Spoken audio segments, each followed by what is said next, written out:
Ragazzi, buona domenica. Stamattina sto a Pero, aiuto, tutto a posto, tutto tranquillo. Ero indecisa se prendere la Yaris, però ho detto vabbè, la domenica è meglio evitare, va, è meglio stare tranquilli. Ragazzi, inizia il conto alla rovescia. Ragazzi, come quale conto alla rovescia? Mi cadete sui fondamentali, voglio a Giambareppo va già perdere, come dicimmo a Napoli. Oggi è 30 novembre, quindi inizierà il conto alla rovescia per Natale. Ragazzi, io andrò a Napoli sicuramente verso la vigilia. Io arrivo sempre sotto sotto.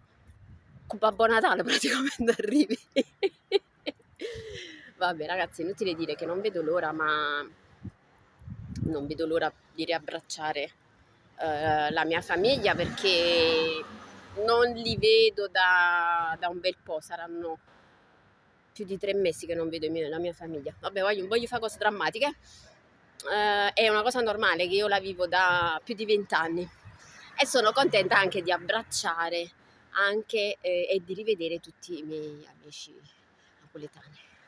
E non vi faccio i nomi perché sarebbe una lista interminabile, modestamente, perché a Napoli ho ancora un sacco di amici che mi vogliono tanto bene. Voglio, ma voi che cosa volete da Babbo Natale?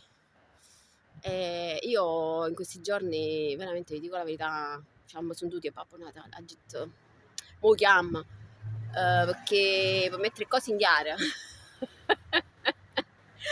Prima di tutto se ho fatto la brava e si mi porta qualcosa, io voglio essere preparata, non voglio avere sorprese. Ragazzi, voi che cosa volete da Babbo Natale? Scrivetemelo nei commenti. Vabbè ragazzi, io comunque in realtà non ho richieste particolari, perché a dirci la verità, a me fondamentalmente non mi manca niente. Poi è ovvio che ognuno di noi ha i propri sogni nel cassetto, no? E quelli devono stare sempre, perché è importante. Nella vita i sogni nel cassetto sono importanti. Però io questi sogni nel cassetto e veramente volessi cacciare. E li vorrei cacciare dal cassetto. Ne volessi tenere sempre nel cassetto. Quindi niente, se Babbo Natale mi può aiutare a tirare fuori qualche sogno nel cassetto, ne sarei molto felice. Vabbè ragazzi, vi saluto. Mo veramente qua è una bellissima giornata, ma vabbè, io comunque